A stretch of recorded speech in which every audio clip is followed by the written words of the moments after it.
आमच्या उल्हास माझा न्यूज चॅनलला सबस्क्राईब करा, बेल आयकॉन दाबा आणि पहा उल्हास माझाच्या बातम्या सर्वात आधी आपल्या मोबाईल स्क्रीनवर। वडवली येथे शेतकऱ्यांचा एल्गार, जमिनीचे पैसे न दिल्याने केंद्रीय मंत्री, आमदार व शेतकरी संघटना गावकऱ्यांच्या पाठीशी। कल्याणजवळील वडवली येथे विकासाकडे जमिनी लाटून शेतकऱ्यांचे फसवणूक केल्याचा आरोप शेतकऱ्यांनी केलाय।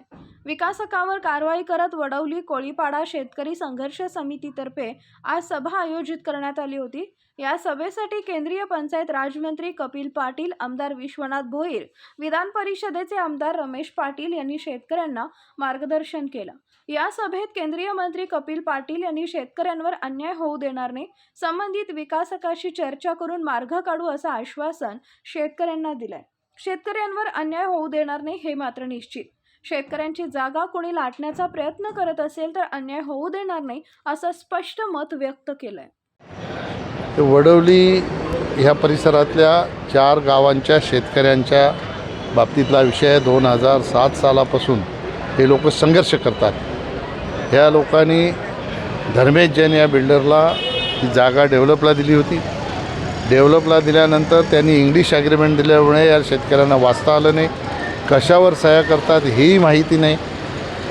अज्ञानाचा फायदा घेऊन चुकीच्या पद्धतीचं ॲग्रीमेंट केल्यामुळे ह्या शेतकऱ्यांवर आज उपोषणाची पाळी आलेली आहे, संघर्ष करण्याची वेळ आलेली आहे। त्यामध्ये अनेक गोष्टींमध्ये आत्ता शेतकऱ्यांना त्रुटी समोर आल्या।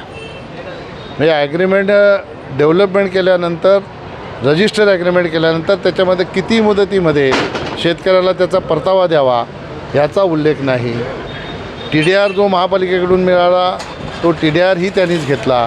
त्यानंतर रजिस्टर पॉवर ऑफ अटर्नी असल्यामुळे शेतकऱ्यांच्या काही जागा त्यांनी दुसऱ्यांना विकल्या, राहिलेल्या जागा नावावर केल्या आणि नावावर केलेल्या जागेवर त्यांच्या कंपनीच्या नावाने बँकेकडून लोन घेतलं। कंपनी बँक करप्ट झाल्यामुळे NCLTमध्ये गेली। ते माझ्या माहितीप्रमाणे अरेस्टही झाले होते, जेलमध्ये गेले होते, पण त्याचं काय झालं ते त्याच्यापर्यंत राहू द्या।